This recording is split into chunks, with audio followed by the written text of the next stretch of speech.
வணக்கம், welcome to யுகாஸ் kitchen. இன்னைக்கு கொங்கு மாநகர ஸ்டைலில் எப்படி தக்காளி குருமா பண்ணுறதுன்னு பார்க்கலாம் வாங்க. இந்த குருமா ரொம்பவும் சுலபமாக அரை மணி நேரத்தில் வீட்டில் இருக்கிற பொருட்களை வச்சு ரொம்பவும் சீக்கிரமாக செஞ்சு முடிச்சிடலாம். இது இட்லி, தோசை, சப்பாத்தி, ரைஸ் எல்லாத்துக்கும் சூப்பராக இருக்கும்.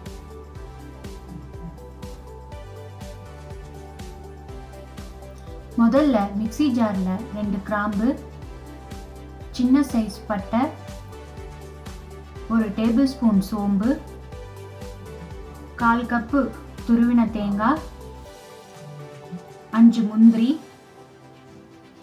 எல்லாத்தையும் தண்ணி விட்டு நல்ல நைஸாக அரைச்சு தனியாக எடுத்து வச்சிடுங்க.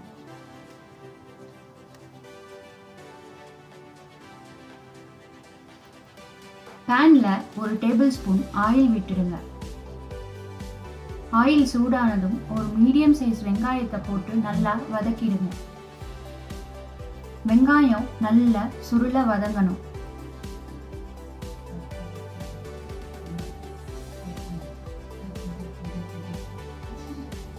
வெங்காயம் வதங்கினதும் 3 பூண்டு பல்லு, 3 பச்சை மிளகாய் ரெண்டையும் சேர்த்து 1 நிமிஷம் நல்லா வதக்கிடுங்க.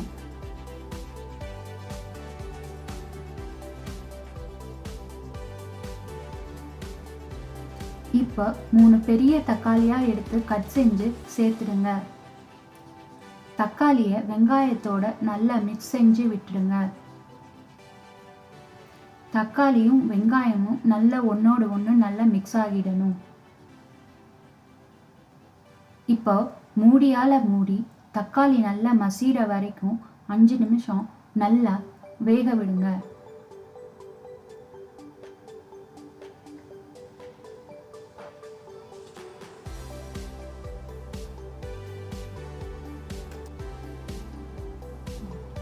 இப்போ 5 நிமிஷம் ஆச்சு. பார்த்தீங்கன்னா தக்காளி நல்லா மசிஞ்சிடுச்சு.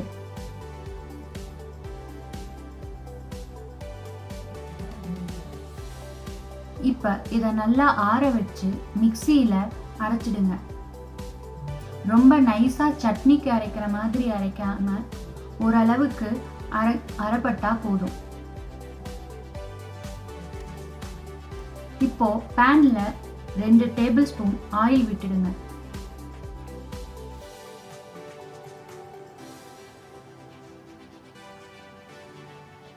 ஆயில் சூடானதும் 1 டீஸ்பூன் சோம்பு சேர்த்துடுங்க. சோம்பு நல்லா வதங்கினதும் அரைச்சி வச்சிருக்கிற தக்காளி பேஸ்ட்டை சேர்த்துடுங்க. ஸ்டவ்வை நல்லா சிம்ல வச்சிடுங்க, இல்லாட்டி ரொம்ப வெளியே தெரிக்கும். இப்போ 1/2 டீஸ்பூன் மஞ்சத்தூள், 1 டீஸ்பூன் மிளகாய்த்தூள்,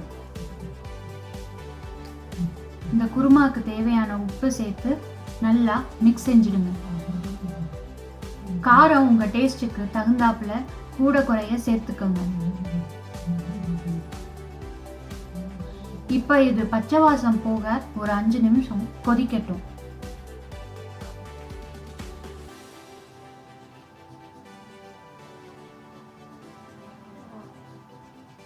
அஞ்சு நிமிஷம் கழிச்சு அரைச்சி வச்சிருக்கிற தேங்காய் பேஸ்ட்டை இதோட சேர்த்துடுங்க. நல்லா மிக்ஸ் பண்ணி விட்டுடுங்க.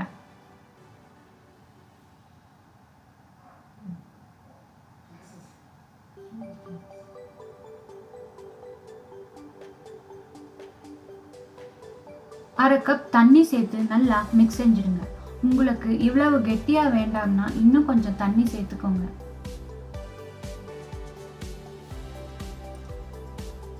குருமா நல்ல 7 நிமிஷம் தேங்காய் பேஸ்டோட கொதிக்கணும். அப்பதான் தேங்காயில் இருக்கிற பச்சை வாசம் போய் குருமா நல்ல மணமா இருக்கும்.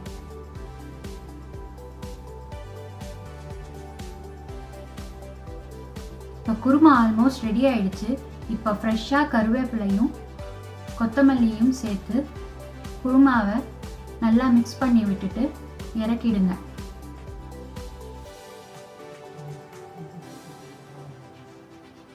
சுட சுட கொங்கு ஸ்டைல் தக்காளி குருமா ரெடிங்க.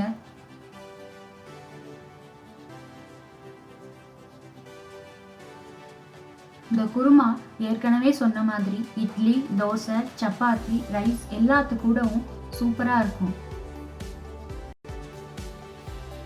இப்போ நான் சூடாக இட்லி கூட சேர்ந்து இந்த குருமாவை சாப்பிட போகிறேன். நீங்களும் இந்த குருமாவை கண்டிப்பாக ட்ரை பண்ணி பார்த்துட்டு எப்படி வந்துச்சுன்னு எனக்கு கமெண்ட்டில் சொல்லுங்கள். இந்த குருமா நிச்சயமாக உங்கள் வீட்டில் எல்லாத்துக்கும் ரொம்பவே பிடிக்கும். நன்றி. இந்த வீடியோ உங்களுக்கு பிடிச்சிருந்தா லைக் பண்ணுங்கள், ஷேர் பண்ணுங்கள், மறக்காமல் யுவாஸ் கிச்சனை சப்ஸ்கிரைப் பண்ணுங்கள்.